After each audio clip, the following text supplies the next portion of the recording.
नमस्कार दोस्तों, आपका बहुत बहुत स्वागत है हमारे चैनल पर। आज का हमारा टॉपिक है सरलीकरण। सरलीकरण को इंग्लिश में बोला जाता है सिंप्लीफिकेशन, या फिर सरलीकरण को कभी कभी सरल करके भी दे देते हैं। तो आज का हमारा सवाल है 3 × 7 प्लस, यहाँ पास कोष्टक में दिया गया है 2/3 प्लस 7/9 कोष्टक बंद, उसके बाद गुणा में दिया गया है 5। तो फिर ऐसे क्वेश्चनों को हम बोर्ड मास के रूल के हिसाब से सॉल्व करते हैं।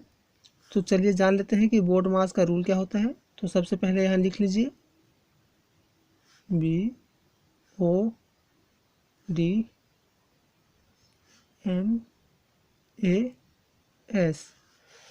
यहाँ बी का मतलब होता है यहाँ पास ब्रैकेट। तो फिर ब्रैकेट जो है 3 प्रकार के होते हैं। ये होता है छोटा कोष्टक, और ये एक होता है मंझला कोष्टक, और एक होता है बड़ा कोष्टक, इस तरीके से।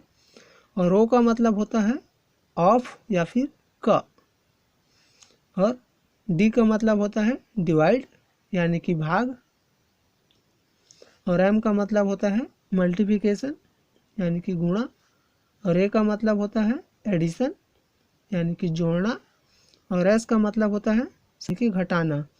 तो बोर्ड मास नियम में जो है सबसे पहले कोष्टक को हल किया जाता है, उसके बाद भाग को, फिर गुणा को, फिर जोड़ना, फिर घटाना को अंत में हल किया जाता है। तो हमारे सवाल में जो है यहाँ कोष्टक दिया गया है, तो सबसे पहले हम कोष्टक को हल करेंगे। तो फिर चलिए स्टार्ट कर लेते हैं।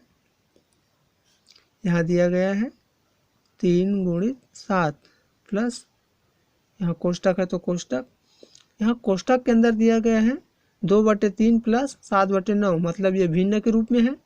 तो भिन्न को जोड़ने के लिए जैसा कि आप जानते हैं पहले दोनों का लघुत्तम लेंगे। तो 3, यहाँ पास 3 और 9, इसका जब लघुत्तम लेंगे तो ये हो जाएगा 3 एकम 3, और ये हो जाएगा 3 तिरिक 9। फिर इसे 3 से देंगे भाग, तो ये हो जाएगा 3 एकम 3। इस तरीके से इसका लघुत्तम 3 × 3 = 9 प्राप्त होगा।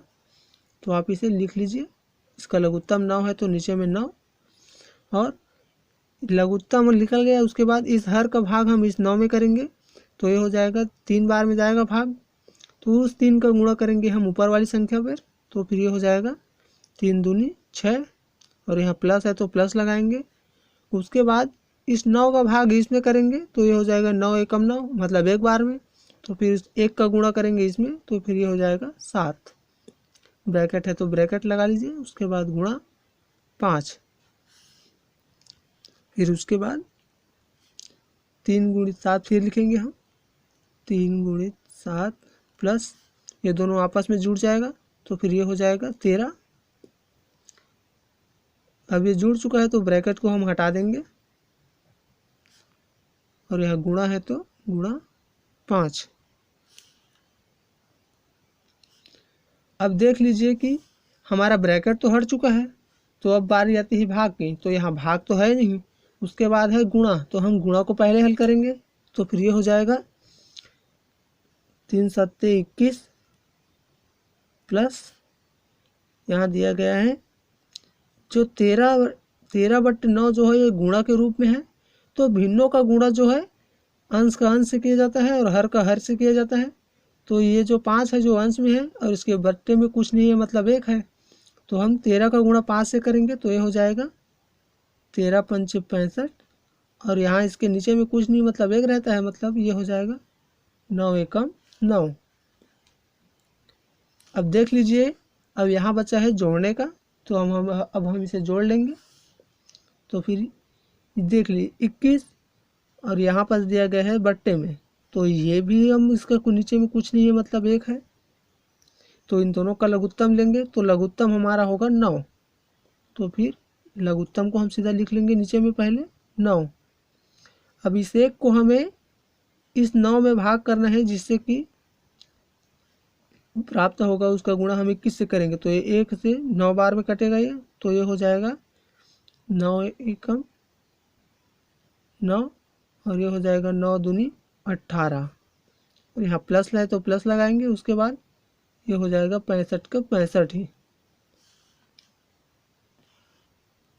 दोनों संख्या फिर जुड़ जाएगा तो ये हो जाएगा 9 और 5 हो जाएगा 14, हासिल 1 हुआ, और ये हो गया 8 और 6 हो गया 14 और 1 15, तो फिर ये हो जाएगा 15 का 5, हासिल 1, और ये 1 है तो 1 और 1 हो जाएगा 2/9।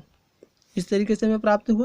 आप चाहे तो इसे यहीं तक सॉल्व करके भी छोड़ सकते हैं और चाहे तो इसे भाग भी दे सकते हैं। तो चलिए हम इसे भाग करके भी दिखा देते हैं।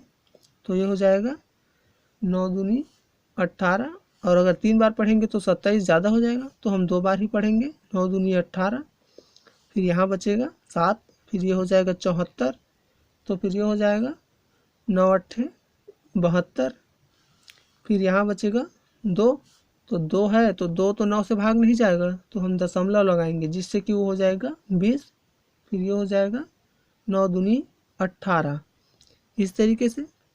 इस तरीके से आप इसके सवालों को हल कर सकते हैं। आप चाहें तो आंसर यहीं तक रख सकते हैं या फिर काट भी सकते हैं, दोनों ही सही होगा आपका। तो इस तरीके से आप सिंप्लीकेशन समझ में आ गया होगा आपको। अगर वीडियो पसंद आए तो लाइक कीजिएगा, चैनल को सब्सक्राइब करिएगा। धन्यवाद।